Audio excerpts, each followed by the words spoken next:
Guys, welcome to my channel. ఈ వీడియోలో నేను మీకు ఏపీసెట్ 2022 రిజల్ట్స్ గురించి అయితే డిస్కస్ చేసుకుందాం. రిజల్ట్స్ డేట్ అనేది ఎప్పుడు అనేది చాలామంది అయితే అడుగుతున్నారు. సో రిజల్ట్స్ అనేవి మ్యాక్సిమం కీ రిలీజ్ చేశాక ఏ టైంకి వస్తుంది అనేది ఈ వీడియోలో డిస్కస్ చేసుకుందాం. అండ్ అలానే రిజల్ట్స్ వచ్చినప్పుడు మీకు ఎలాంటి ఇన్ఫర్మేషన్ అనేది ఉంటుంది మీ ర్యాంక్ కార్డ్లో అనేది కూడా ఈ వీడియోలో డిస్కస్ చేసుకుందాం. సో మీరు కనుక ఫస్ట్ టైం ఈ ఛానల్ చూస్తున్నా ఇంకా సబ్స్క్రైబ్ చేసుకోకపోయినా ఛానల్ అయితే తప్పకుండా సబ్స్క్రైబ్ చేసుకోండి. అండ్ అలాగే వీడియోని ఖచ్చితంగా లైక్ చేయండి, షేర్ చేయండి for more videos. So late చేయకుండా మనకి రిజల్ట్స్ అనేవి ఏ టైంకి వస్తాయి అనేది తెలుసుకుందాం. సో రిజల్ట్స్ అనేవి మ్యాక్సిమం కీ అనేది రిలీజ్ చేశాక మనకి ఒక 15 to 20 డేస్కి అయితే రిజల్ట్స్ వచ్చేస్తాయి. సో బిఫోర్ లాస్ట్ టైం చూసిన దాన్ని బట్టి అయితే అలా మనకి వచ్చాయి. సో మ్యాక్సిమం ఇంకొక 15 to 20 డేస్ మీరు వెయిట్ చేస్తే మీకు రిజల్ట్స్ అనేవి ఖచ్చితంగా వచ్చేస్తాయి. అండ్ అలానే రిజల్ట్స్లో వచ్చిన ర్యాంక్ కార్డ్లో మీకు ఒక్క ర్యాంక్ మాత్రమే ఉండదు, చాలా ర్యాంక్స్ అనేవి ఉంటాయి. ఎలాంటి ఇన్ఫర్మేషన్ ఉంటుంది ఆ ర్యాంక్ కార్డ్లో అనేది ఒకసారి మనం చూసేద్దాం.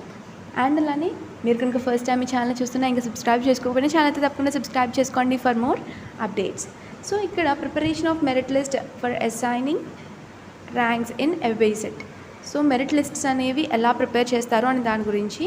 సో అసలు ఫస్ట్ ర్యాంక్ అనేది ఎవరికి ఇస్తారో అనేది చూద్దాం. The candidate who have secured the qualifying marks in APSET and the candidate who belongs to SC/ST to whom qualifying marks not have been prescribed shall be assigned in order to that of merit. So ఇక్కడ ఏం చెప్తున్నారు అంటే ఎవరైతే qualifying marks తెచ్చుకున్నారో వాళ్ళకి ranks ఇస్తారు. And అలానే for in case SC/ST వాళ్ళకి qualifying marks రాకపోయినా సరే వాళ్ళకి ర్యాంక్ అనేది వాళ్ళు ఖచ్చితంగా ఇస్తారు అనేది చెప్తున్నారు. ఇక్కడ మనకి మెరిట్ లిస్ట్ అనేవి ఓన్లీ మీ ర్యాంక్ మాత్రమే ఉండదు. అక్కడ state wide common merit list, state వైడ్లో మీకు వచ్చిన ర్యాంక్ అనేది ఉంటుంది. అండ్ అలానే రీజియన్ వైజ్లో మీకు వచ్చిన ర్యాంక్ అనేది ఉంటుంది. అండ్ అలానే మైనారిటీలో ఫర్ ఇన్ కేస్ మీరు మైనారిటీకి సంబంధించిన వాళ్ళు అయితే దానికి కూడా మీకు స్పెషల్ ర్యాంక్ ఉంటుంది. అండ్ అలానే క్యాస్ట్ వైజ్ ర్యాంక్ అనేది ఉంటుంది. క్యాస్ట్ వైజ్ ర్యాంక్ అనేది ఓన్లీ ఎవరికి ఉంటుంది అంటే బీసీ వాళ్ళకి, SC వాళ్ళకి అండ్ అలాగే ST వాళ్ళకి, ఈ 3 కేటగిరీస్ వాళ్ళకి మాత్రమే ఉంటుంది. ఓసీ వాళ్ళకి ఎలాంటి ర్యాంకింగ్ అనేది ఉండదు కమ్యూనిటీలో. అండ్ అలానే దీనికి ముందు నేను ఏం చెప్పాలి అనుకుంటున్నాను అంటే ఓసీ వాళ్ళు ఎవరైతే ఉన్నారో వాళ్ళైతే EWS సర్టిఫికెట్ అయితే పెట్టుకోవడానికి ట్రై చేయండి. ఎందుకంటే EWS సర్టిఫికెట్ ఉంటే మీరు ఎకనామికల్లీ వీకర్ సెషన్లోకి వస్తారు. సో అప్పుడు మీకు కొంచెం రిజర్వేషన్ అనేది ఇవ్వడం అయితే జరుగుతుంది. నేను ఆల్రెడీ రిజర్వేషన్ వీడియోలో అయితే చెప్పడం అయితే జరిగింది. సో ఎవరికైతే ఓసీ వాళ్ళు అయ్యుండి EWS సర్టిఫికెట్ లేకపోతే ఖచ్చితంగా EWS సర్టిఫికెట్ అనేది అప్లై చేసుకోండి వెళ్ళి మీ సేవలో. సో మీకు రిజర్వేషన్ అనేది ఉంటుంది EWS సర్టిఫికెట్ అనేది ఉంటే. It becomes a plus point during admission time. And అలానే కమ్యూనిటీ మెరిట్ లిస్ట్ అండ్ అలానే ఇంకా స్పెషల్ కేటగిరీస్ అనేవి ఉంటాయి కదా, NCC, sports, cap category and అలానే ఫిజికల్లీ హ్యాండిక్యాప్డ్. సో వాటిలో కూడా మీకు పర్టికులర్ ర్యాంక్ అనేది ఇస్తారు. సో ఆ ర్యాంకింగ్ అనేది ఎలా ఉంటుంది, రిజల్ట్ కార్డ్లో ఎలా ఇస్తారు అండ్ అలాగే రిజల్ట్ ర్యాంక్ కార్డ్లో మనకి ఎలాంటి ఇన్ఫర్మేషన్ ఉంటుంది అనేది కూడా చూసేద్దాం. హే గాయ్స్, ఇదైతే లాస్ట్ ఇయర్కి సంబంధించిన ర్యాంక్ కార్డ్. సో ఇందులో ఎలాంటి ఇన్ఫర్మేషన్ ఇచ్చారు, ర్యాంక్స్ అని చాలా ర్యాంక్స్ ఇస్తారు అని చెప్పాను కదా. సో దాని గురించి కూడా చూసేద్దాం. అండ్ అలానే ఇందాక నేను ఒకటి చెప్పడం మర్చిపోయాను, ఉమెన్ కేటగిరీలో కూడా లాస్ట్ టైం అయితే ర్యాంక్ ఇవ్వడం జరిగింది. సో దానికి సంబంధించిన కూడా ర్యాంక్ అయితే ఖచ్చితంగా మ్యాక్సిమం ఈసారి కూడా ఇస్తారు.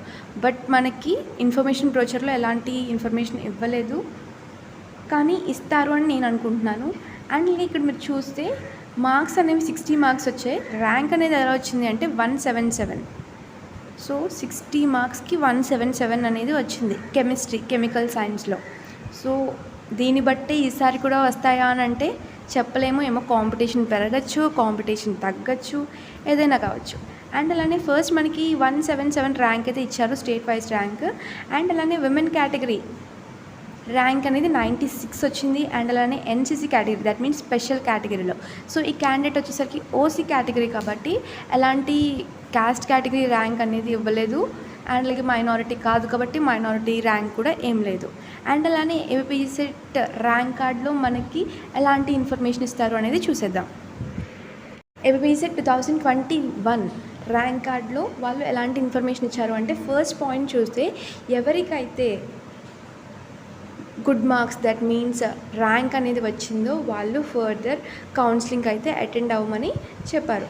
అండ్ నెక్స్ట్ ఇన్ఫర్మేషన్ అంటే కౌన్సిలింగ్కి సంబంధించిన ఇన్ఫర్మేషన్ అనేది అప్డేట్స్ అనేవి ఎవరు కూడా స్పెషల్గా మీకు మెసేజ్ కానీ మెయిల్ కానీ చేయరు. మీరు వెబ్సైట్లోనే చూసుకోవాలి. ఇక్కడ మీకు కీ రిలీజ్ అయింది అనేది ఎట్లా మీరు వెబ్సైట్లో చూసుకున్నారో అలానే మీరు టైం టు టైం వెబ్సైట్ని చెక్ చేస్తూ ఉండాలి అని అంటున్నారు. కౌన్సిలింగ్ స్టార్ట్ అయిన టైంలో ఇంకా టైం అయితే ఉంది, రిజల్ట్స్ రావాలి, రిజల్ట్స్ అయ్యాక కౌన్సిలింగ్ అనేది స్టార్ట్ అవుతుంది. సో ఇంకా టైం అయితే ఉంది కాబట్టి టైం టు టైం ఎప్పటికప్పుడు వెబ్సైట్ని అయితే చెక్ చేస్తూ ఉండండి కౌన్సిలింగ్ టైంలో. అండ్ నెక్స్ట్ వచ్చేసరికి అండ్ అలానే మీరు ఎలిజిబిలిటీస్ని సాటిస్ఫై చేస్తున్నారా లేదా అనేది కూడా మీకు అడ్మిషన్ టైంలోనే వాళ్ళు చెక్ చేస్తారు. అండ్ అలానే నెక్స్ట్ పాయింట్ వచ్చేసరికి ఏమేమి డాక్యుమెంట్స్ అనేవి మీరు అప్లోడ్ చేయాలి, కౌన్సిలింగ్ టైంలో మీకు ఏమేమి డాక్యుమెంట్స్ అనేవి కావాలి అనేది ఇక్కడ లిస్ట్ అయితే ఇవ్వడం జరిగింది. సో ఈ లిస్ట్లో ఉన్న ప్రతి ఒక్క సర్టిఫికెట్ అనేది మీరు మీ దగ్గర పెట్టుకోవడానికి అయితే ట్రై చేయండి. అండ్ అలానే ఫస్ట్ వచ్చేసరికి rank card or hall ticket ఇది ఖచ్చితంగా మీ దగ్గర ఉంటుంది. మీరు ఏబిసిట్ ఎగ్జామ్ అనేది క్వాలిఫై అయితే, ఎస్సీ ఎస్టీ వాళ్ళకైతే ఖచ్చితంగా ఉంటుంది ఈ రెండు. అండ్ అలానే transfer certificate of the institution that you have lost studied, degree marks memo certificate అనేది కావాలి. ఆ టైం కౌన్సిలింగ్ స్టార్ట్ అయ్యే టైంకి మ్యాక్సిమం మీకు అయితే డిగ్రీ సర్టిఫికేట్ అనేది ఇస్తారు. మార్క్స్ మెమో డూప్లికేట్ అయినా ఇస్తారు, ఒరిజినలే అవసరం లేదు. ఒరిజినల్ రావడానికి అయితే టైం పడుతుంది కాబట్టి డూప్లికేట్ అయినా సరే వాళ్ళు ఖచ్చితంగా ఇస్తారు. అండ్ అలానే secondary school or 10th study certificate, and అలానే 6th నుండి 9th వరకు ఒక స్టడీ, 10th వరకు కూడా స్టడీ సర్టిఫికేట్స్ అట్లా ఉంటుంది కదా. సో 9th క్లాస్ నుండి మ్యాక్సిమం స్టడీ సర్టిఫికేట్స్ అయితే ఉండడానికి చూసుకోండి. అండ్ అలానే క్యాస్ట్ సర్టిఫికేట్ అనేది ఉండాలి. అండ్ అలానే ఇన్కమ్ సర్టిఫికేట్ అనేది లేటెస్ట్ది ఉండాలి.